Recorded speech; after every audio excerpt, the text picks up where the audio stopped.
So ganda ng bakbakan itong dalawang koponan. As we expected on this Super Bowl Sunday, tinan natin yung mga nangyari, mga highlights natin in this ball game. You know, the two teams are really going at it. Nakita natin early on, first quarter, it was NLEX ang bilis ng umpisa nila, Dr. J. It was star hot shots. Aside from that, inside from James Yap, who had 5 points in the first quarter.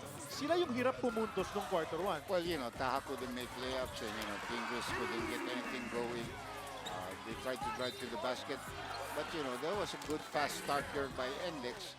And then all of a sudden, that energy factor of Pascual coming in, really helping out Sanggalang. And all of a sudden, Star even took a 4-point lead. Yun na nga, toward the end of the first quarter, biglang nagpapapasok na yung tira. They carried that over noong second quarter. Sean Andre, dyan nagumpisa dahil off the bench ang nangyari doon. So he started his play there, basket inside, hit a three-pointer, got to the line. Pero yun, yung mga yan, si Justin Melton pumasok, Alex Maliari did have a couple of baskets.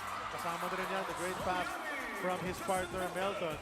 And solidifying yung kanilang pag-atake, James Yap, of course, may tres yan. So yung 4-point lead at the end of quarter number 1, naging 10-point lead pagdating sa halftime. It looked pretty good at that stage because all guns, all cylinders were blazing at that stage. And they seem to have found the proper antidote to the offense of NLEX. And then the third quarter, that start by James, but this quarter really belonged to Jun Simon. You're gonna see that in our highlights here. Well, 31 points ang naitala ng Star Hotshots in the third quarter. So kung anong ganda ng second quarter, mas maganda pa yung third quarter nila. Just building on that lead and really in command sa laro na ito. Itong Star Hotshots, name it, kung sino pinasok ni Coach Jason Webb, may ginawang maganda on the offensive end. You know, they really played well as a team. Melton had 2 3-pointers here. Simon, and what a great pass there. The easy shot by Sanggalang, who really finishes well.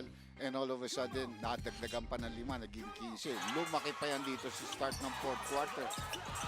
Until. Yun na nga. Hindi ganda lang ang laro nila pero biglang gumising. Simon Enciso, 2-3. Sana Anthony, nakatref din yan. Tapos yung free throws nga na ginawa.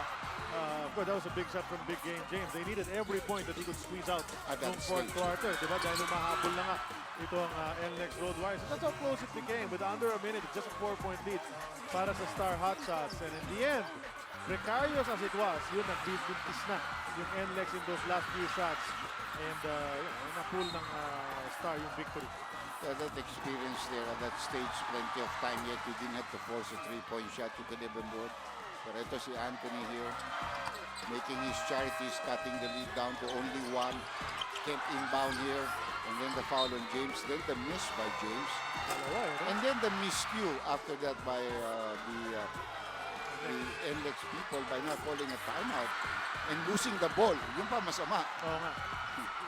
But despite all of that, nabigyan pa sila ng pagkakataon, Dr. J. So, you know, the opportunity was there. Had they called the timeout, who knows? And then Justin Melton splitting his free throws and leaving a second on the clock, which gave NLEX time to set this one up. Yeah, and actually, 3-point shot. Pero wala na, that's going to be close. That would have been reviewable. But I think by putting the ball on the floor, he didn't have time to get it off.